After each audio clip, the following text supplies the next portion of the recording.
ವಿಜಯನಗರ ಜಿಲ್ಲೆ ಕೂಡ್ಲಿಗಿ ಸಾಮಾಜಿಕ ಎಲ್ಲಾ ಸಮಸ್ಯೆಗಳಿಗೆ ಶಿಕ್ಷಣವೇ ಪರಿಹಾರವಾಗಿದೆ.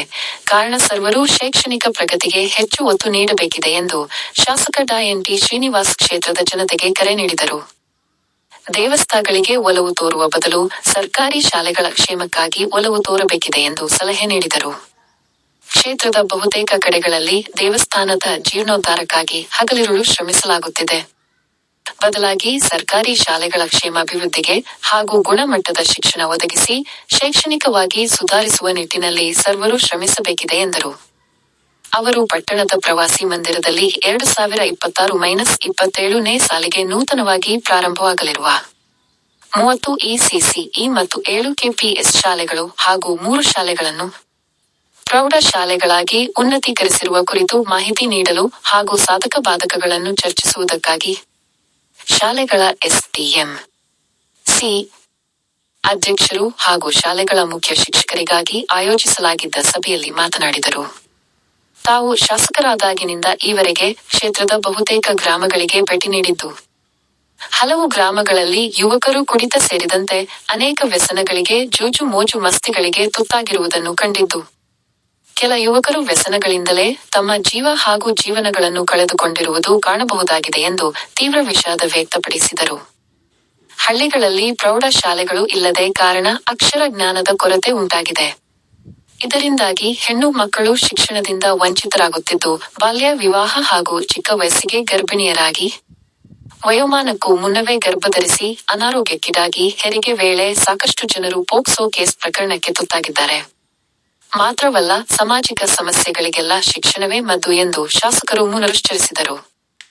ಸಭೆಯಲ್ಲಿ BO ಮೈಲೇಶ್ ಬೆವೂರು, ಕ್ಷೇತ್ರದ ಸರ್ಕಾರಿ ಹಿರಿಯ ಪ್ರಾಥಮಿಕ ಶಾಲೆ ಹಾಗೂ ಸರ್ಕಾರಿ ಪ್ರೌಢಶಾಲೆಗಳ ಮುಖ್ಯ ಶಿಕ್ಷಕರು SDM, ಸಿ ಅಧ್ಯಕ್ಷರುಗಳು ಉಪಸ್ಥಿತರಿದ್ದರು. VG ವೃಷಭೇಂದ್ರ ಕೂಡ್ಲಿಗಿ. ಬಿಲ್ಡಿಂಗ್ ಕೊರತೆ ಇದೆ ಸರ್. ಮತ್ತೆ ನಾವು ಈ ಖಾಲಿ ಹಳ್ಳದ ಇರುವಂತಹ ಸಣ್ಣದಾಗಿ ಕಾಂಪೌಂಡ್ ಇದೆ ಸರ್. ಅಲ್ಲಿ ಪ್ರತ್ಯೇಕವಾಗಿ ನಾನೇ ಸ್ಕೆಚ್ ಹಾಕಿ ಪಂಚಾಯಿತಿಯಲ್ಲಿ ಕೊಡ್ತೀವಿ ಸರ್. ಅದರ ಅನುಮೋದನೆ ನಾವು ಮಾಡ್ಕೊಡ್ತೀವಿ. ಮತ್ತೆ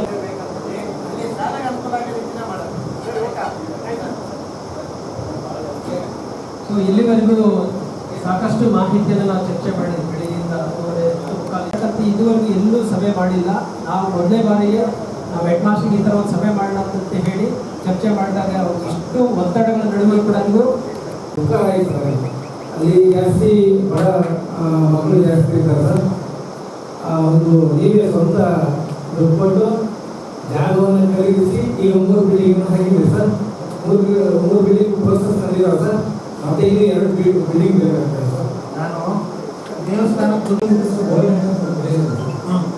ಅಲ್ಲಿಂದ ನಮಗೆ 15 ದೂರ ಗೌರ್ಮೆಂಟ್ ಬಸ್ ಫೆಸಿಲಿಟಿ ಇದೆ ಸರ್. ಬರಲಿಕ್ಕೆ ಮಾರ್ನಿಂಗ್ ಬೇರೆ ಪ್ರೈವೇಟ್ ಸ್ಕೂಲಿಂದ ಬಸ್ ಹೋಗ್ತೀವಿ.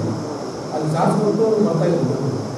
ಇವಾಗ ಬಿಟ್ಟಿದ್ದಕ್ಕೆ ನಾವು ಗಾಡಿಗಿಂತ ಹೆಚ್ಚು ದೇವಸ್ಥಾನಗಳ ಅನ್ನದಾನ ಕೊಟ್ಟಿರೋದು ನನಗೆ ಅವಶ್ಯಕತೆ ಅನಿವಾರ್ಯತೆ ಕೂಡ ಇದೆ.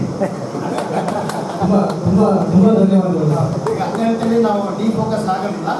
ಯಾವ ಕಡೆ ಶಿಕ್ಷಣ ಶಾಲೆಗೆ ಆಸ್ಪತ್ರೆಗಳಿಗೆ ಅವಶ್ಯಕತೆ ಇದೆ ಅದು ಕೂಡ ಮಾಡ್ತಾ ಇದ್ದೀವಿ. ಖಂಡಿತ ನೀವೇ ಬಂದು ಊರಲ್ಲ ಅಲ್ಲಿಗೆ ನೀವ್ಯಾರು ಫೋನ್ ಮಾಡಲ್ಲ. ತುಂಬ ಜನ ಮಕ್ಕಳು ನನಗೆ ಫುಲ್ ವಿಡಿಯೋ ಹಾಕ್ಬಿಡ್ತಾರೆ, ಫೋನ್ ಮಾಡ್ತಾರೆ. ನಾವು ಇಲ್ಲಿ ಕಾಯ್ತಾ ಇದ್ದೀವಿ ಸರ್, ಜರ್ಮನಿಯಲ್ಲಿ ಕಾಯ್ತಾ ಇದ್ದೀವಿ, ಅಡಿಸೋನಲ್ಲಿ ಕಾಯ್ತಾ ಇದ್ದೀವಿ, ಪೂಜಾರಿಗಳಲ್ಲಿ ಕಾಯ್ತಾ ಇದ್ದೀವಿ. 9:30ಕ್ಕೆ ಬರೋ ಬಸ್ಸು ಇನ್ನೂ ಬಂದಿಲ್ಲ, 9 ಗಂಟೆಗೆ ಬರೋ ಬಸ್ ಬಂದಿಲ್ಲ ಅಂತೇಳಿ ನಾವು ದಿನ ಇದೇ ಆಗಿದೆ. ಈಗ ನಮಗೆ KKRDBಯಿಂದ ಕಲ್ಯಾಣ ಕರ್ನಾಟಕ ಸಾರಿಗೆಗೆ 200 ಬಸ್ ಬರೋದಿದೆ. ಇದೆಲ್ಲ ಟೆಂಡರ್ ಆಗಿ ಬಾಡಿ ಬಿಲ್ಡಿಂಗ್ ಪ್ರೊಸೆಸ್ ಇದೆ. ಸುಮಾರು ಮ್ಯಾಕ್ಸಿಮಮ್ ಬಸ್ಸು ನಮಗೂ ಬರ್ತದೆ. ಸ್ವಲ್ಪ ಈ ಚಾಲಕರದ್ದು ಬಸ್ಸುಗಳು ಕೊರತೆ ಇದೆ. ಸೊ ಹೆಚ್ಚುವರಿ ಬಸ್ಸುಗಳು ಬೇಡಿಕೆ ತುಂಬ ದಿವಸ ಆಯಿತು, 1 ವರ್ಷ ಆಯಿತು ಬೇಡಿಕೆ ತರಿಸಿ ಅವು ಬರ್ತವೆ. ಬಂದ ಕೂಡಲೇ ಅವ್ರು ಸ್ವಲ್ಪ ಒತ್ತಡ ಕಡಿಮೆ ಆಗ್ತದೆ.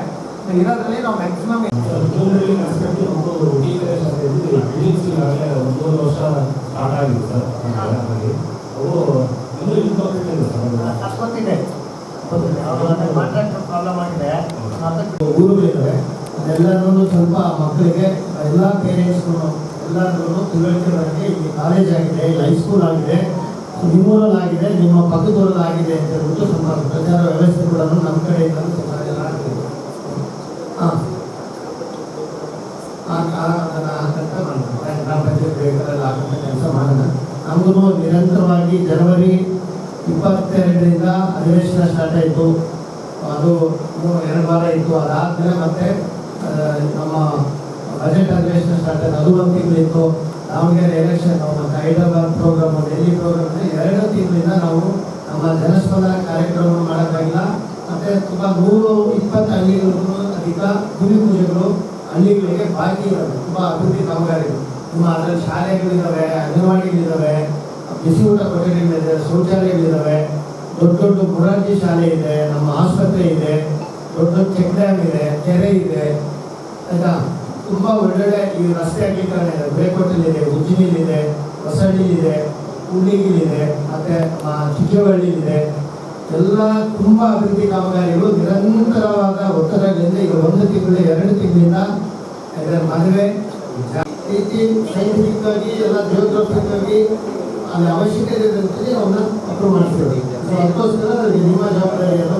ಆಯ್ತಾ, ಅದೇ ಈಗ